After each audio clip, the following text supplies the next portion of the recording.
विधानसभा में जितनी तीखी बहस भाषा को लेकर हुई, वैसी बहस शायद ही किसी विषय पर हुई होगी।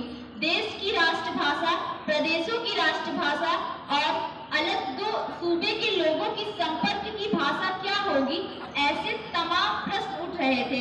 हिंदी, हिंदुस्तानी और अंग्रेजी भाषा को लेकर तो आजादी के समय से ही विवाद प्रारंभ हो गया था। 10 दिसंबर 1946 को जब संविधान सभा की दूसरी बैठक में ही जब pro tem speaker doctor Sachchidananda Sinha अध्यक्षता कर रहे थे, एक अजब पखेड़ा खड़ा हो गया।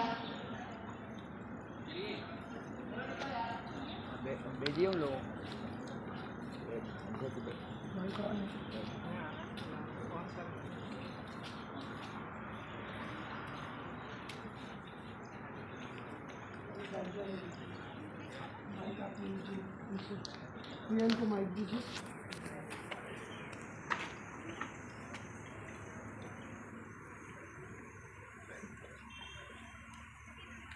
साइड हो जाइए, आप इसी माइक से बोलेंगे लेकिन साइड हो जाइए।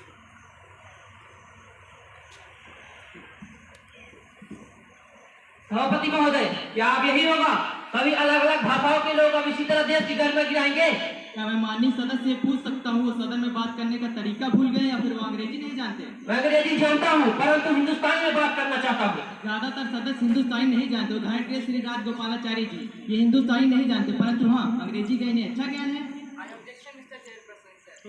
माइक ले लीजिए, माइक पे बोलिए।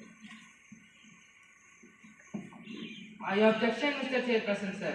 This is my right to stay here and explain everything in my own language.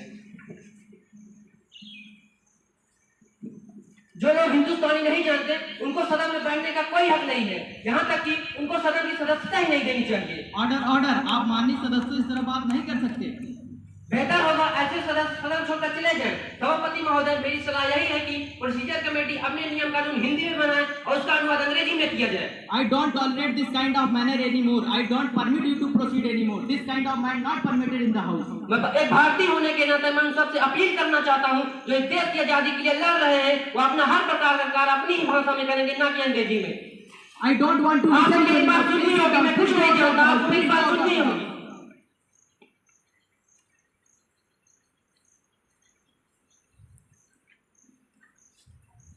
इस माइक से बोलिए, इस माइक से ये नहीं आएगा, इस माइक से बोलिए।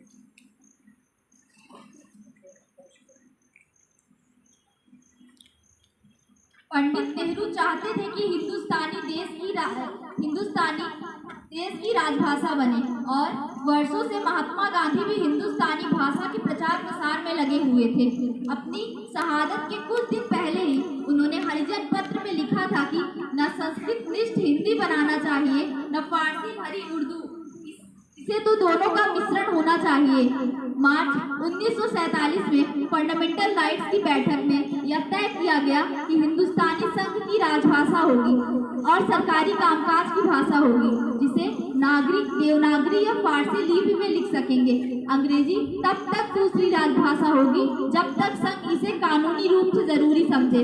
लेकिन भारत और पाकिस्तान का बंटवारा होने के बाद एक अजीब सा माहौल देखने को मिला। सभापति महोदय, मैं इस बात को देखना चाहता हूँ कि जो कॉन्स्टिट्यूट असेंबली बनी है, क्या उसका दृष्टिकोण वैसा ही होना चाहिए जैसे वह बनी थी, या उसमें कोई तब्दीली होनी चाहिए? आप अपने मुद्दे से दूर हो रहे हैं। जो सलाह आपसे मांगी गई उसके बारे में बताइए कि कैसे भारत देश की भाषा को सुनिश्चित किया जाए। मैं यही तो आपसे कह रहा हूँ कि हमारी कॉन्स्टिट्यूट असेंबली की भाषा हिंदुस्तानी होनी चाहिए और उसके सभी कार्य हिंदुस्तानी भाषा में होने चाहिए। हमारे सामने सवाल यह है कि कैसे इस देश को भाषा के रूप में वर्गीकृत होने से रोका जाए, उसके बारे में बताइए। Doctor B.R. अम्बेडकर, आप इस बारे में क्या कहना चाहेंगे? If you ask me, I will say we cannot deny the fact of the Congress have majority and they are decided who will talk in Hindi and who will talk in any other languages. Then why? Sooner we will gather here again. After some time we will discuss.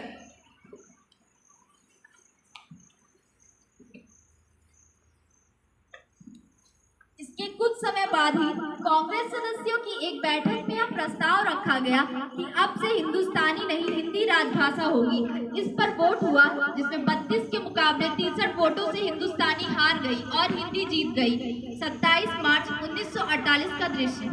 महोदय, मेरा मत है कि हिंदी और केवल हिंदी ही हमारी राष्ट्रभाषा हो सकती है, क्योंकि संविधान में धारा 99 के अनुसार केवल 2 भाषाएं हैं, हिंदी और अंग्रेजी।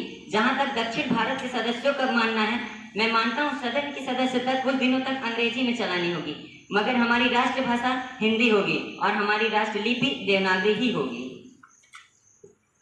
महोदय स्पीकर जी, छठा सवाल है, जब तक यह नहीं पता था कि आपकी भाषा क्या है, हमारी भाषा क्या है, तब तक तो चंगा सी, लेकिन जब यह पूछा ही जा रहा है तो हमारी भाषा पंजाबी जो सबसे मीठी और सरल।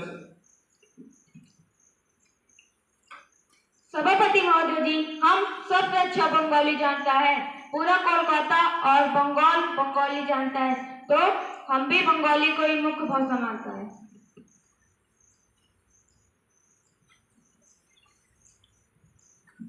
बाद में श्री एंकर जी और के.एम. मुंशी जी को इस विवाद का हल ढूंढने की जिम्मेदारी दी गई और उनके सुझावों को 12 सितंबर 1948 को सदन में पेश किया गया। Well, every member will speak in this language topic. So Mr. Iyengar will move the amendment number 65. Sir, this is not a fact of using languages. The language is related with all daily needs and their compulsory words. The language should be related for all by daily, by heart and mental position. We should select one of the language in